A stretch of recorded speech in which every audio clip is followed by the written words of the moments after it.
പള്ളിച്ചട്ടമ്പി. ഞാൻ ആദ്യമേ തന്നെ പറയുകയാണ്, എനിക്ക് ഈ സിനിമ തീരെ വർക്കായിട്ടില്ല. എനിക്ക് തീരെ ഇഷ്ടപ്പെട്ടില്ല. ഞാൻ ഈ സിനിമയെക്കുറിച്ചുള്ള ഡീറ്റെയിൽഡ് റിവ്യൂ പറയുമ്പോൾ ഒരു പക്ഷേ സ്പോയിലേഴ്സ് ഉണ്ടായേക്കാം. കാരണം ഒരു സിനിമ നമുക്ക് ഇഷ്ടപ്പെട്ടില്ല എന്നുണ്ടെങ്കിൽ എന്തുകൊണ്ട് ഇഷ്ടപ്പെട്ടില്ല, അതിനകത്ത് എന്തൊക്കെയാണ് അതിൻ്റെ ന്യൂനതകളെന്ന് പറയുമ്പോൾ സ്പോയിലേഴ്സ് ഉണ്ടായേക്കാം. അപ്പോൾ സ്പോയിലേഴ്സ് ഉണ്ടാകുന്നത് നിങ്ങൾ ഈ സിനിമ കാണാൻ പ്ലാൻ ചെയ്യുന്ന ഒരാളാണെന്നുണ്ടെങ്കിൽ നിങ്ങൾ എൻ്റെ റിവ്യൂ ഈ സിനിമയെക്കുറിച്ച് എന്താണ് അഭിപ്രായം എന്ന് മാത്രം അറിഞ്ഞാൽ മതി എന്നുണ്ടെങ്കിൽ എനിക്ക് തീരെ വർക്കാവാത്തൊരു പടമാണ്. ആക്ച്വലി പള്ളിച്ചട്ടമ്പി എന്ന് പറയുന്ന ഈ സിനിമ ആസ്പെക്ട് റേഷ്യോ സ്വിച്ചിങ് വരുന്ന സിനിമയാണ്. ചില പെർട്ടിക്കുലർ സീക്വൻസ് നിങ്ങളിപ്പോൾ ഒരു സ്കോപ്പ് സ്ക്രീനിലാണ് കാണുന്നതെന്നുണ്ടെങ്കിൽ പോലും, ഞാൻ സിനിമ കണ്ടത് എടപ്പള്ളിയിലുള്ള ലുലു മാളിലുള്ള PVR സ്ക്രീൻ 4ലാണ്. സ്ക്രീൻ 4K സിനോൺ സ്കോപ്പാണ്. ഈ സ്കോപ്പ് ആണെങ്കിൽ പോലും ചില പെർട്ടിക്കുലർ സീക്വൻസിൽ മുകളിലും താഴെയും ബ്ലാക്ക് ബാർസ് വരും. പിന്നെ ഈ സിനിമയിൽ മലയാളത്തിലെ ഒരു ഫേമസ് ആയിട്ടുള്ള ഒരു നടൻ ക്യാമിയോ റോൾ ചെയ്തിട്ടുണ്ട്. ക്യാമിയോ എന്ന് പറയാൻ പറ്റില്ല, ഒരു പ്രധാനപ്പെട്ട റോൾ പുള്ളിക്കാരനാണ് ചെയ്തിരിക്കുന്നത്. ഇതിൻ്റെ ടീമൊന്നും ഇതുവരെ പുറത്തു വിട്ടിട്ടില്ല. അത് ആരാണ് എന്താണെന്നൊക്കെ ഇപ്പോൾ ചിലപ്പോൾ കുറച്ച് കഴിയുമ്പോൾ, ഇപ്പോൾ ഏകദേശം 3 മണിയൊക്കെ കഴിയുമ്പോഴേക്കും ഒരുപാട് പോസ്റ്റുകളും കാര്യങ്ങളും വരും. കാരണം അദ്ദേഹത്തിൻ്റെ ഫാൻസ് അസോസിയേഷൻ തന്നെ ഒഫീഷ്യലായിട്ട് ഇത് പറയാനൊക്കെ സാധ്യതയുണ്ട്. അപ്പോൾ അദ്ദേഹം വരുന്ന സീക്വൻസുകളിലൊക്കെ നല്ല രീതിയിൽ ആ ഒരു ആസ്പെക്ട് റേഷ്യോ സ്വിച്ചിങ് വരുമ്പോൾ മുകളിലും താഴെയും ബ്ലാക്ക് ബാർസ് വരും. നമ്മളിപ്പോൾ ആട് 3 കണ്ടില്ലേ, അതുപോലുള്ളൊരു സംഭവം തന്നെയാണ്. ഇനി ഈ സിനിമയെക്കുറിച്ച് പറയുകയാണെന്നുണ്ടെങ്കിൽ, സിനിമയുടെ സംവിധായകനായിട്ടുള്ള ഡിജോ ജോസ് ആൻ്റണി, എനിക്ക് അദ്ദേഹത്തെ ഡിജോ സ്കാം ആൻ്റണി എന്ന് വിശേഷിപ്പിക്കാനാണ് ഇഷ്ടം. വേറൊന്നും കൊണ്ടല്ല, പുള്ളിയുടെ സിനിമ ജനഗണമന, അതിൻ്റെ പ്രൊമോഷണൽ മെറ്റീരിയലായിട്ട് ഇറക്കിയ കുറേ സീക്വൻസുകൾ, പിന്നെ ഈ ജനഗണമന സിനിമയിൽ തന്നെ ജനഗണമന 2 ഉണ്ടാവും എന്നുള്ള രീതിയിൽ കുറേ സീക്വൻസ് കാര്യങ്ങളൊക്കെ ഇവർ ഷൂട്ട് ചെയ്ത് വെച്ചിട്ടുണ്ടായിരുന്നല്ലോ. പക്ഷേ യഥാർത്ഥത്തിൽ ജനഗണമന 2 ഉണ്ടായിരുന്നില്ല. പിന്നീട് അതൊരു പ്രൊമോഷന് വേണ്ടി ഇവർ ചെയ്തതാണ് എന്നൊക്കെ ഡിജോ ജോസിൻ്റെ ടീമിനൊക്കെ തന്നെ പറയുന്നുണ്ടായിരുന്നു.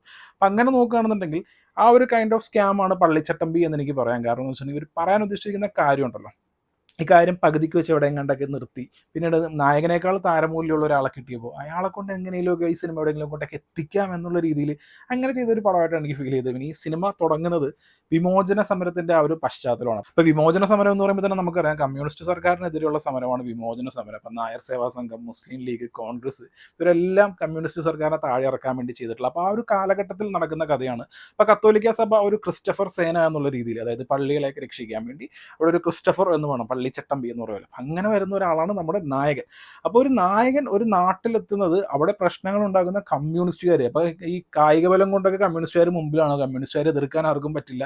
ആരെങ്കിലും എതിർക്കാൻ വന്നിട്ടുണ്ടെങ്കിൽ അവരെയൊക്കെ തല്ലി അങ്ങനെ പോകുന്ന ആളുകളാണ് കമ്മ്യൂണിസ്റ്റുകാർ. അപ്പോൾ അവരെ എതിർക്കാൻ വേണ്ടി വരുന്ന ഒരു നായകൻ, ആ നായകൻ്റെ ആദ്യത്തെ കോൺഫ്രണ്ടേഷൻ സീൻ എന്ന് പറയുമ്പോൾ ഓപ്പോസിറ്റ് നിൽക്കുന്നത് ബാബുരാജാണ്. അപ്പോൾ ബാബുരാജ് നല്ല മസിലൊക്കെ പിടിപ്പിച്ച് ഇങ്ങനെ നിൽക്കുന്നു.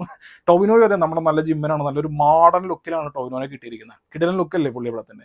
പള്ളിച്ചട്ടമ്പി എന്നുള്ളതും പുള്ളിയുടെ ലുക്കൊക്കെ അടിപൊളിയാണ്. പക്ഷേ ഈ സിനിമയുടെ ഫസ്റ്റ് ഫൈറ്റ് ഉണ്ടല്ലോ, ആ ഫൈറ്റ് തന്നെ ഒരു ടോട്ടൽ ഡിസപ്പോയിൻമെൻ്റ് ആണ്. മലയാള സിനിമയിൽ ഏറ്റവും നന്നായിട്ട് ഫൈറ്റ് ചെയ്യുന്ന ഒരു നടനാണ് ടൊവിനോ.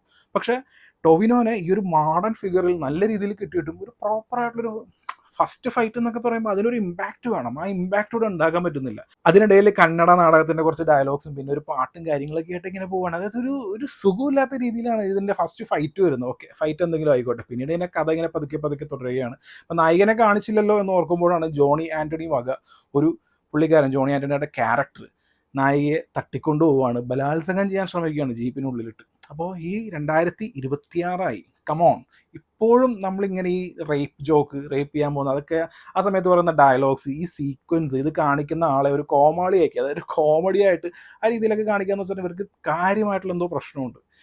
ഇപ്പോഴും ഇതുപോലുള്ള ഈ റേപ്പ് ജോക്സും കാര്യങ്ങളൊക്കെ എൻജോയ് ചെയ്യുന്നവരുണ്ട് എന്ന് നിങ്ങൾ വിശ്വസിക്കുന്നതാണെന്നുണ്ടെങ്കിൽ ഒന്നും പറയാനില്ല. കാരണം അതൊക്കെ കാണുമ്പോൾ വല്ലാത്തൊരു ഇറിറ്റേഷനാണ് തോന്നുന്നത്. പിന്നീട് നായികയെ കാണിക്കുന്നത്, നായികയുടെ ഒരു ക്യാരക്ടർ ആക്ച്വലി കൊള്ളായിരുന്നു. നായകനും നായിക തമ്മിലുള്ള കോമ്പിനേഷൻ സീക്വൻസും കാര്യങ്ങളും ആക്ച്വലി കായട് ലോഹം നല്ല രീതിയിൽ തന്നെ ഈ സിനിമ ചെയ്തിട്ടുണ്ട്. പിന്നീട് ഇതിൻ്റെ ഇൻ്റർവൽ പോയിന്റ് എന്ന് പറയുന്നത്, ഇതിനകത്തൊരു കന്നഡ പോലീസുകാരൻ വില്ലൻ, ഈ വില്ലന് ഭയങ്കര ബിൽഡപ്പും കാര്യങ്ങളൊക്കെയാണ് കൊടുക്കുന്നത്.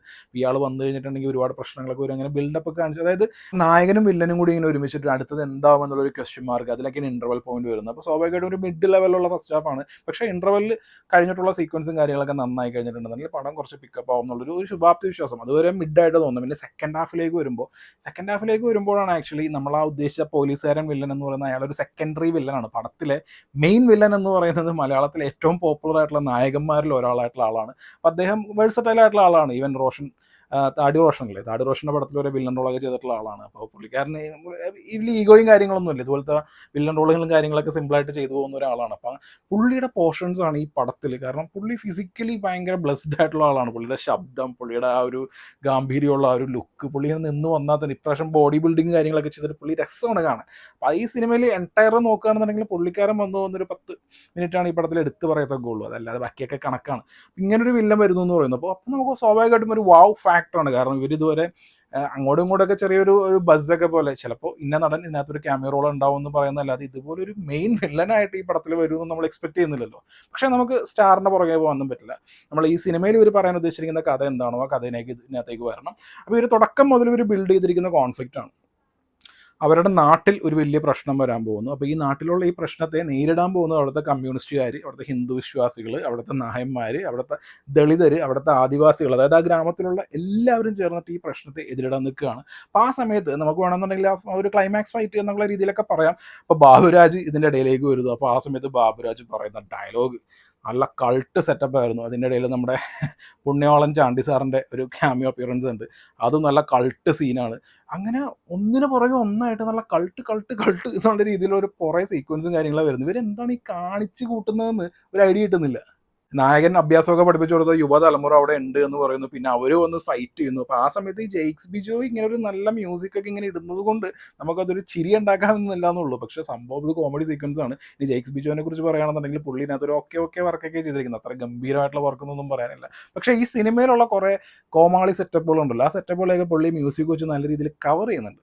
അപ്പോൾ ഞാൻ നേരത്തെ പറഞ്ഞ പോലെ ഈ സിനിമയുടെ തുടക്കം മുതൽ കാണിക്കുന്ന മെയിൻ കോൺഫ്ലിക്റ്റ് ആണ്. ആ നാട്ടിലുള്ള എല്ലാവരും ഇതിനെ ഒന്നിച്ച് എതിരിടുകയാണ്. പക്ഷേ ഈ സംഭവം കാണുമ്പോൾ നമുക്ക് എന്തെങ്കിലുമൊക്കെ ഒന്ന് ഫീൽ ആവണ്ടേ. പിന്നെ അതൊരു കന്നഡ വില്ലനെ കാണിക്കുന്നു. ഇയാളുടെ പെർഫോമൻസ് ആണെന്നുണ്ടെങ്കിൽ എഴുതി കൊടുത്ത് വെച്ചിരിക്കുന്നതാണെന്നുണ്ടെങ്കിൽ എല്ലാ ശോകമാണ്. പിന്നെ ഈ സിനിമയിലെ ഫൈറ്റ് സീക്വൻസ്, ടോവിനോനെ പോലെ നല്ല ഫൈറ്റ് ചെയ്യുന്ന ഒരാളെ കിട്ടിയിട്ട് ഇതിനകത്ത് ഈ പറയുക മോട്ടോബോട്ട് ക്യാമറയൊക്കെ വെച്ചിട്ട് കുറേ എന്തെങ്കിലുമൊക്കെ ഒരു ജിമ്മിക്സ് ഒക്കെ കാണിച്ച് ആളുടെ കണ്ണിൽ പൊടിയിടുക എന്നുള്ളതാണ്. നല്ലൊരു ആക്ഷൻ ബ്ലോക്ക് എന്ന് പറയാനുള്ളത് ഈ പടത്തിലില്ല. ഈ പടത്തിന് ആക്ച്വലി നല്ല രീതിയിലുള്ള ഒരു ഫൈറ്റ് കോറിയോഗ്രാഫി ഇത് ഡിമാൻഡ് ചെയ്യുന്നൊരു പടമാണ്. പക്ഷേ അതിൻ്റെ ഒരു അഭാവം ഉണ്ടല്ലോ, അതിങ്ങനെ മുഴച്ചു നിൽക്കുന്നുണ്ട്.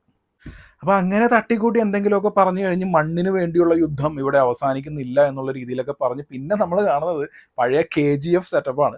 അപ്പോൾ ഞാൻ നേരത്തെ പറഞ്ഞ പോലെ അനമോർഫിക് ആസ്പെക്ട് റേഷ്യോയിലേക്ക് പടം മാറുന്നു. നമ്മുടെ മെയിൻ ആയിട്ടുള്ള ഈ വില്ലൻ റോൾ ചെയ്തിരിക്കുന്ന മലയാളത്തിലെ ഫേമസ് ആയിട്ടുള്ള താരം ഉണ്ടല്ലോ, പുള്ളിക്കാരൻ്റെ കയ്യിൽ എപ്പോഴും കുക്കി ലെൻസ് ഉണ്ടെന്ന് തോന്നുന്നു, അനമോർഫിക് കുക്കി ലെൻസിൽ. എൻ്റെ ഒരു ഫ്രണ്ട്, നിങ്ങൾക്കറിയാം FRKയിലെ നിഖിൽ എപ്പോഴും പറയും അനമോർഫിക് കുക്കി ലെൻസ് പോക്കറ്റിൽ വെച്ചുകൊണ്ട് നടക്കുന്ന ആളാണ് പുള്ളിക്കാരൻ.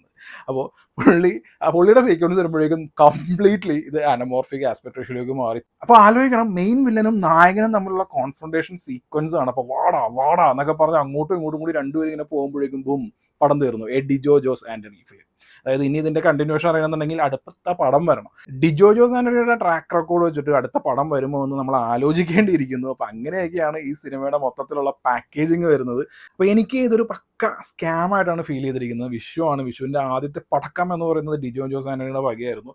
പിന്നെ നല്ല സ്റ്റാർ വാല്യൂ ഉള്ള നല്ല പാക്കേജിങ്ങിൽ വന്നിരിക്കുന്ന ഈ പടക്കം നിങ്ങൾക്ക് ഫാമിലി ആയിട്ട് കാണാൻ താല്പര്യം ഉണ്ടെന്നുണ്ടെങ്കിൽ ഈ സിനിമയ്ക്ക് സെൻസർ ബോർഡ് കൊടുത്തിരിക്കുന്ന US 16+ ആണ്. പക്ഷേ ഇതിനകത്തുള്ള റേപ്പ് ജോക്ക്, പിന്നെ ഈ സിനിമയുടെ പൊളിറ്റിക്സ്, സെക്കൻഡ് ഹാഫിലെ വയലൻസ്, കുട്ടികളുടെ നേരെയുള്ള ആക്രമണം, ഈ കാര്യങ്ങളൊക്കെ കണക്കിലെടുത്ത് കഴിഞ്ഞിട്ടുണ്ടെങ്കിൽ ഇതൊരു പക്ക അഡൾട്ട്സ് ഓൺലി പടമാണ്. അപ്പോൾ ഇതൊക്കെയായിരുന്നു എൻ്റെ അഭിപ്രായം. നിങ്ങൾ സിനിമ കാണുക, എൻ്റെ അഭിപ്രായം നോക്കണ്ട. എല്ലാവർക്കും ഓരോ അഭിപ്രായമായിരിക്കും. സിനിമ എന്ന് പറയുന്നതൊക്കെ സബ്ജക്റ്റീവാണ്. അപ്പോൾ നിങ്ങൾ പള്ളിച്ചട്ടമ്പി എന്ന് പറയുന്ന സിനിമ കാണുക, നിങ്ങളുടെ അഭിപ്രായം എൻ്റെ അഭിപ്രായം ഒരേപോലെയാണ് തോന്നുന്നുണ്ടെങ്കിൽ നമ്മൾ ഒരേ വൈബിലുള്ള ആൾക്കാരാണ്, അത് കമൻറ്റിൽ പറയുക. ഓക്കെ.